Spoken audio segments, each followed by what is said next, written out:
Hello, madlang people! Mabuhay! Ako nga pala si Arlene, OFW dito sa Canada. Char! Sabado ngayon, pares kaming off ng aking asawa. So, meaning, wala kaming kita, lugi.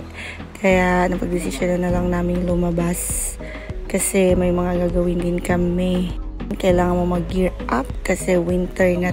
Sapatos-sapatos siya. Nagsapatos na rin ako. Ito na, Arlene Villegas representing Batangas. Struggle is real. Lamig-lamig. Tingnan mo si ate, nakakap lang. Ito, sa Canada, mahalaga may maayos kang tirahan. Dito pala kami nakatira sa apartment. Yan, ganyan yung itsura niya. And then, meron na rin kaming na-provide na sasakyan para sa amin. Dito kasi sa Canada, mahalaga talaga namin sasakyan ka. Especially pag ganitong panahon, winter, ganyan yung struggle. Like, kailangan ahead of time. Pupunta ka sa sasakyan mo, magtatanggal ka ng mga snow, ganyan. Mekus ika nga ng iba, pero dito kus. Yung sasakyan kasi dito hindi na siya wants, needs na siya, necessity na. So kung wala ka sasakyan, talagang makikipagsapalaran ka sa lamig, magabang ka ng bus. And then yung mga bus pa naman dito may schedule, like every hour, ganyan. Tapos kailangan patong-patong pa yung mga damit mo kasi nga malamig, mag-antay sa labas. Then pag naiwan ka an hour, antay ka ulit ng panibagong oras. Pero na-experience namin lahat yun bago kami nagkaroon ng ganitong sasakyan. Parang 2 taon din mahigit yata kaming nag-aabang ng bus. Bago kasi lumabas, dapat i-check mo muna yung temperature para alam kung ilang patong ba yung isusuot mo na damit. Kasi nandito kami sa north, sabi nila ito nga yung pinakamalamig na part ng Canada. Bago kami pumunta sa pupuntahan namin, magpapagas muna kami. Yung gas ko kasi dito, inaabot siya ng 2 weeks. Sometimes more than 2 weeks kasi yung driving time naman dito from work to bahay and then bahay to work, saglit lang yung sa akin. Kaya ganun siya inaabot. So ito na, driving na kami palabas. Nandito sa tapat ng apartment namin yung kilalang Filipino store dito. Kaya pag namimiss mo yung Filipino food, pwede ka mag-dine-in take-out. Yun yung Chef Angelo. Eke naman, Chef Angelo. Ito yung malapit na gas station dito sa amin. So dito na lang kami magpapagas. Ganito pala magpagas dito. Self-service. Buy yourself, mga ate. Bayad mo na dito bago gas. Ganun. Tap tayo ng credit card. The more utang you get, the more chances of credit score. Kung sa Pinas, di gamit na gamit ang credit card. Dito, araw-araw gamit na gamit ang mga credit card para sa credit scores and history. Kasi yun yung batayan nila dito para sa mga loan ng house, loan ng sasakyan.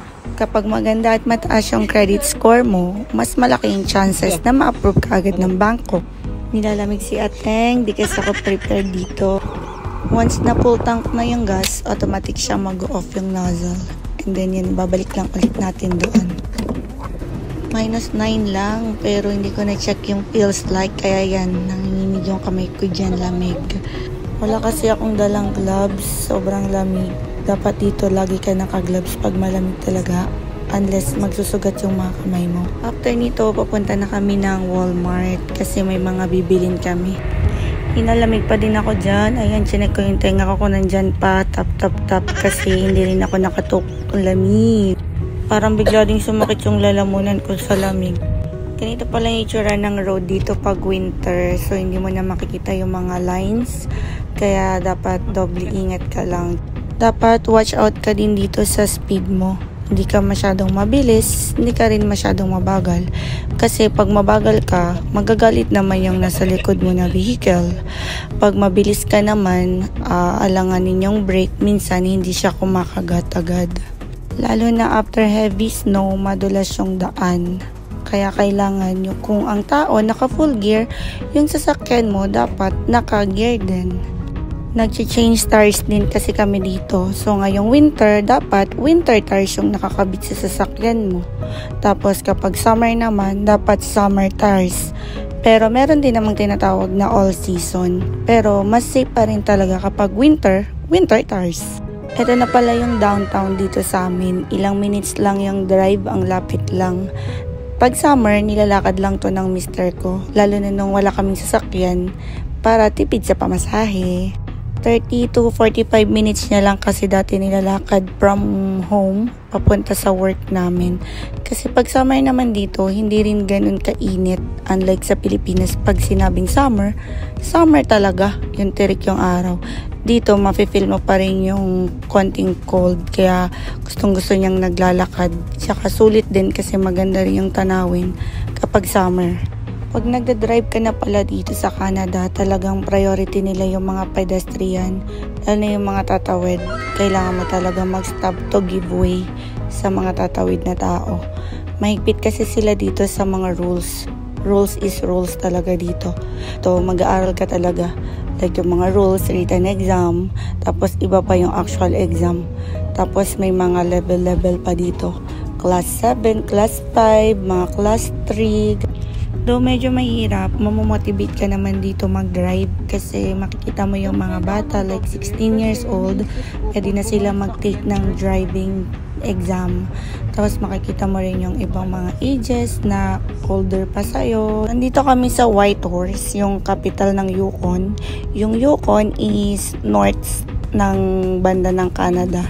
Malapit na kami sa Alaska, tsaka sa US. Kaya pag yung ibang tao, pag naririnig nila na taga Whitehorse kami, alam na nila talaga na sobrang lamig. Pero maganda naman dito sa Whitehorse. Medyo maliit lang pero sobrang peaceful dito. Dati nga naalala ko, nasa Pinas pa ako, pinapangarap lang namin mag-ibang bansa ng asawa ko.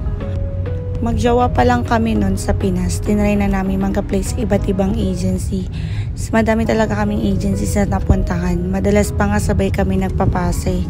Minsan matatanggap siya, ako hindi. Minsan naman ako, to siya hindi.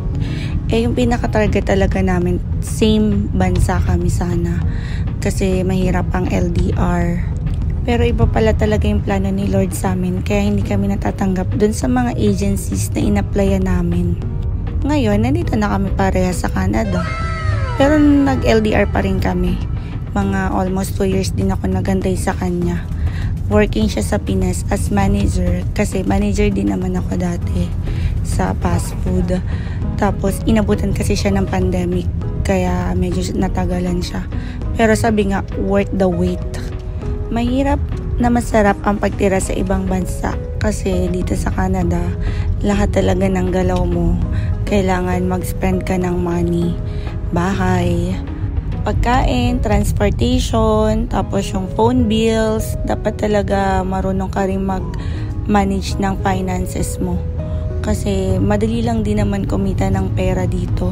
Pero dapat masipag ka at saka madiskarte ka. Para sa akin, mas pipiliin ko na magstay dito sa Canada. Mas napoprovide ko na kasi yung pangangailangan ng family ko sa Pinas compare nung wala ako dito. Sakripisyo nga lang kasi malayo ka sa pamilya. Andito na pala kami sa Walmart. Ang dami ko nang nakwento. Ang hirap pala din ng ganito. Ayan, salamat sa panonood Nasayang ko yung ilang minuto ng buhay nyo. Hintayin nyo yung susunod. Meron pa. Salamat! See you on our next nonsense vlog. Thank you, madlang people. Mabuhay!